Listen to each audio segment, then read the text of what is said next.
De volta ao nosso curso Fé, e nós estamos estudando o módulo 3, cujo título é A Oração do Pai Nosso.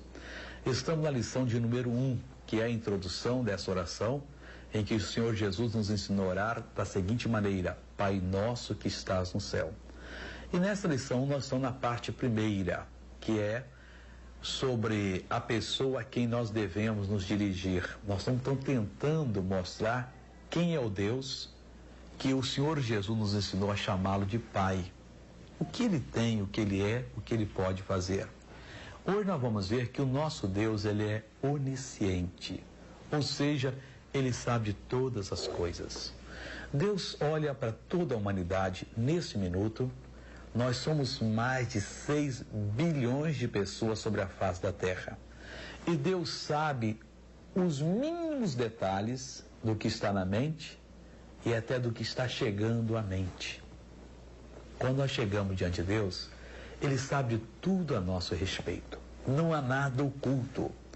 Então Jesus queria nos ensinar que quando formos orar, pensemos bem a quem nós estamos nos dirigindo, endereçando a nossa oração, porque Ele sabe tudo a nosso respeito. E se nós chegarmos de maneira correta, nós poderemos ser atendidos de maneira correta que nós precisamos também.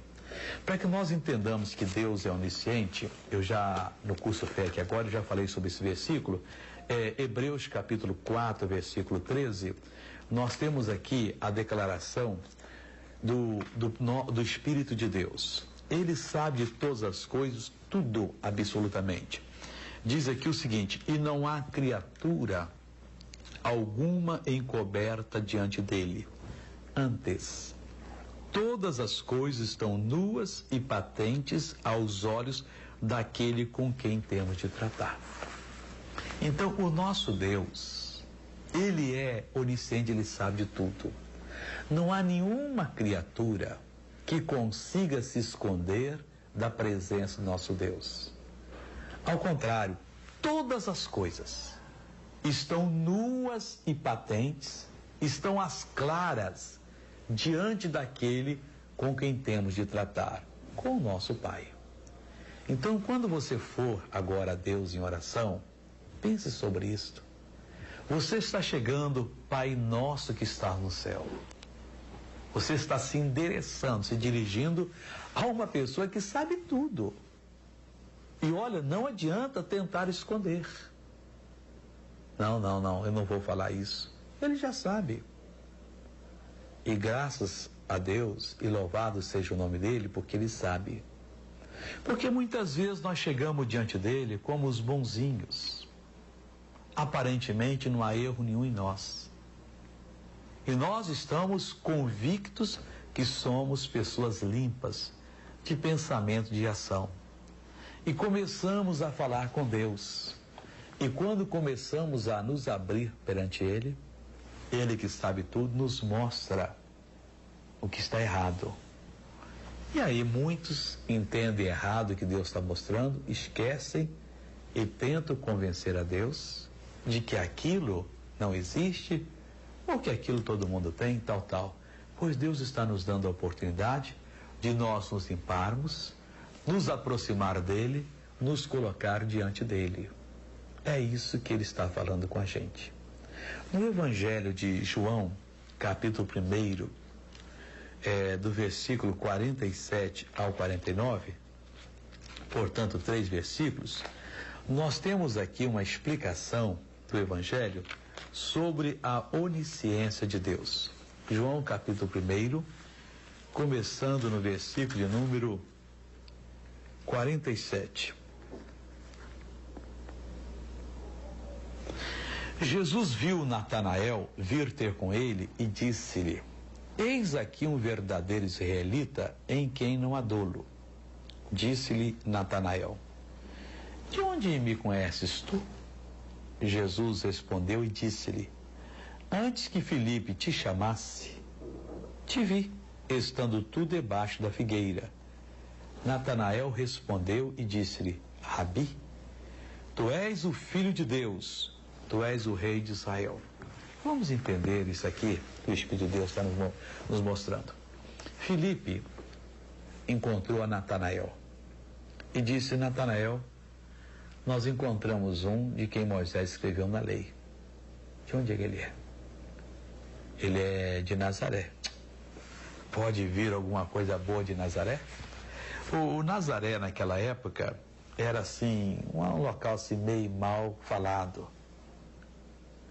Era uma cidade que as pessoas não tinham assim muito freio moral. E o Natanael tinha consigo que de Nazaré não vinha coisa boa. Se bem que Jesus próprio não era de Nazaré, ele foi criado em Nazaré, ele era de Belém. Tudo bem. O Filipe disse: vem e vê. Quando Natanael está chegando, Jesus, que é onisciente, sabe de tudo, ele é Deus, ele presenciou essa conversa, ele presenciou a conversa que só teve essa madrugada, ele presencia aquelas conversas nojentas que você tem. Isso é que é o triste. Ele sabe de tudo. O Natanael então vai chegando e Jesus disse: olha, eis aí um verdadeiro israelita em quem não há dolo. E o Natanael, que não há engano, tapiação, uma pessoa realista, né? O Natanael então disse assim: de onde é que tu me conheces? Natanael ficou até meio perturbado, porque o Filipe disse que era de Nazaré o homem. A fama de Nazaré não era boa. Ele chega, recebe um elogio desse? Eis aí um verdadeiro israelita em quem não há dolo? Natanael disse: mas que negócio é esse? De onde é que tu me conheces? Peitou Jesus. E o Senhor Jesus vai e mostra que ele é o Deus eterno, onisciente. Ele disse: moço, Natanael, antes que Filipe te chamasse, eu te vi, estando tu debaixo da figueira. Natanael bateu de joelho no chão e disse: tu és Deus de Israel. Não sei se ele ajoelhou, deixa. Natanael respondeu e disse: ele não falou que ele bateu o joelho no chão. Ele disse: Rabi, tu és o filho de Deus, tu és o Deus de Israel. O que Natanael estava fazendo debaixo da figueira, que quando Jesus disse isso, o Natanael disse que ele era Deus?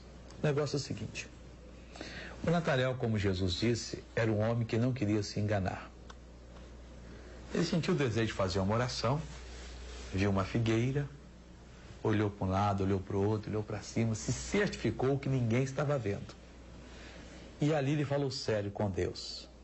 Talvez ele tenha dito: Deus, mostra-me a verdade. E quando ele falou sério com Deus, Deus viu.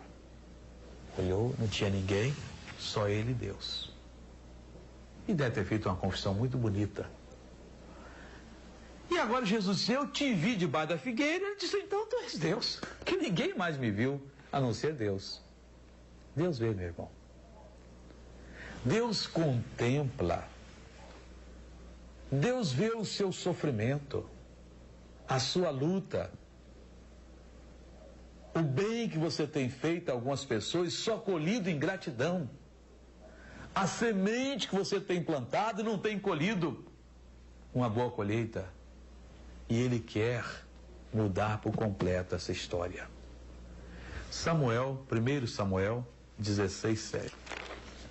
Samuel, 1 Samuel, lá no Velho Testamento, 16, versículo 7. Porém o Senhor disse a Samuel: não atentes para a sua aparência, nem para a sua altura, nem para a altura da sua estatura, porque o tenho rejeitado. Porque o Senhor não vê como vê o homem, pois o homem vê o que está diante dos olhos, porém o Senhor olha para o coração. O caso é o seguinte: Deus é onisciente e Deus olha para dentro do coração das pessoas. É aí que Deus olha para as pessoas. Nesse caso aqui, o profeta Samuel tinha sido dirigido por Deus para ir à casa de Jessé e consagrar um dos seus filhos para ser rei de Israel, porque Deus havia rejeitado Saul. Quando Samuel chega lá, faz saber o Jessé fica feliz E o primeiro filho que vem é o filho mais velho, o primogênito. Havia naquela época a bênção da primogenitura. O primogênito, o filho mais velho, era o herdeiro de tudo. E esse rapaz, Eliabe, era um rapaz bonito, alto. E quando Samuel viu, Samuel ficou feliz. Ah, esse mesmo, primogênito. Com essa aparência, claro que é ele. E Deus disse, não, Samuel. Deus não vê como vê o homem. E graças a Deus por isso. Porque se Deus visse como vê o homem, talvez eu não estivesse aqui, nem você aí. Porque houve épocas em nossas vidas em que estávamos verdadeiramente no vermelho. Em que estávamos completamente errados. E Deus, que não vê como vê o homem, mas viu que aquilo ali não era o nosso coração, eram envolvimentos. O Senhor Deus, então, com a sua misericórdia, nos atendeu, nos ajudou, nos socorreu, nos poupou, livrando-nos até mesmo de acidentes, de decisões erradas que acabariam com a nossa vida. Alguns de vocês, Deus tirou na hora em que você ia suicidar, Deus tirou aquele pensamento maligno do seu coração. Ou que você iria prostituir-se e Deus lhe ajudou. Pois bem, porque Deus olhou para o coração. É isso que Jesus está dizendo para nós. Ele é onisciente. E quando formos orar, Pai nosso que está no céu, pensemos. Ele sabe de todas as coisas. Se eu olhei para uma pessoa do sexo oposto, com desejo maligno, ou até do mesmo sexo, porque infelizmente essa praga de homossexualismo está graçando por esse mundo. Você deve dizer, se eu olhei, o Senhor Deus sabe. E não adianta esconder, eu tenho que confessar. Se eu fui mal para com aquela pessoa, para com aquela empresa, e dei um prejuízo, mas eles são muito ricos, não precisam. Deus sabe. Confesse, peço perdão. Pai, perdoa-me. Eu confesso que eu errei e quero o perdão do Senhor. Na hora que você fizer assim, agir desse momento, você vai ver que realmente Ele é o seu Pai, porque você é filho. Segundo, 1 Reis 8:39. 1 Reis 8:39. Ouve tu, então, nos céus, assenta a tua habitação e perdoa, e faz e dá a cada um conforme todos os seus caminhos, segundo vires o seu coração, porque só tu conheces o coração de todos os filhos dos homens. Olha, o que se passa no seu coração, Deus conhece. O que passa no coração daqueles que estão na sua casa agora, Deus conhece. O que passa nos corações de todos que moram na sua rua, Deus conhece. De todos que moram no seu bairro, na sua cidade, Deus conhece agora. De todos que moram no seu estado, no nosso país. Missionário, somos mais de 150 milhões e Deus sabe exatamente o que passa nos corações agora. Deus sabe que o presidente da República do Brasil, o presidente dos Estados Unidos, da Rússia, da França, da Líbia, de Israel, estão pensando nesse momento. Deus vê o coração de todos os detentos. Deus vê o coração de todas as autoridades.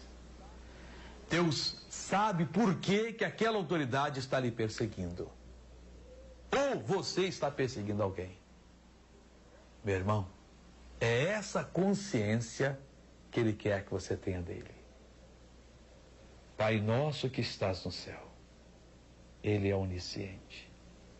Eu não posso esconder dele. Eu tenho que confessar. Meu Deus, eu errei. Meu Deus, eu pequei. Meu Deus, eu estou aqui agora, em apuros. Tira a lisonja da sua boca. Fale a verdade. Não bajule ninguém. Deus conhece quando você fala com sinceridade ou com hipocrisia. E para Deus, isso que está no céu. Ele é onisciente. 2 Crônicas 26, 16, 9. 2 Crônicas 16, 9. Diz aqui o Espírito de Deus. Porque quanto ao Senhor, seus olhos passam por toda a terra, para mostrar-se forte para com aqueles cujo coração é perfeito para com ele. Parando aqui, tá bom. Os olhos de Deus estão passando por toda a terra. Para quê? Para condenar. Para jogar por terra. Para fazer sofrer. Não.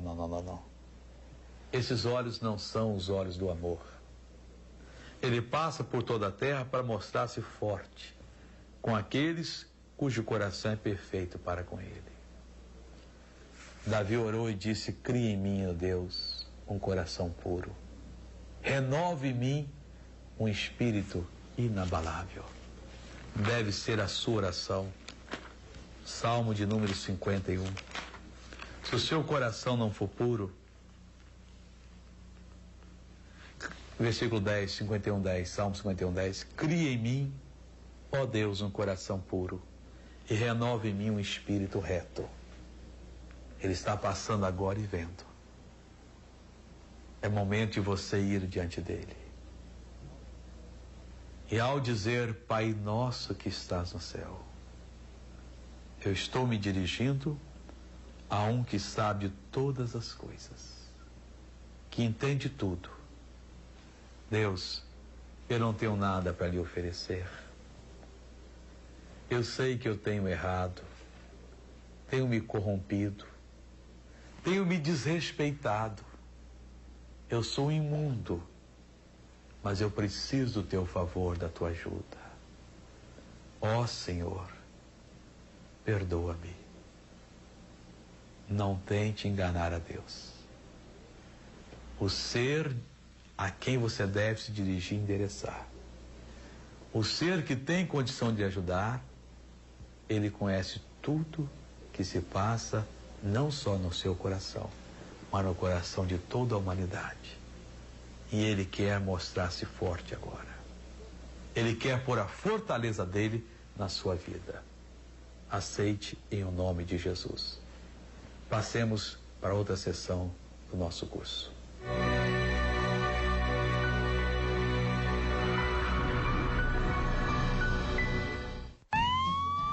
A corte sentencia em 16 horas, 8 horas por dia de serviço comunitário.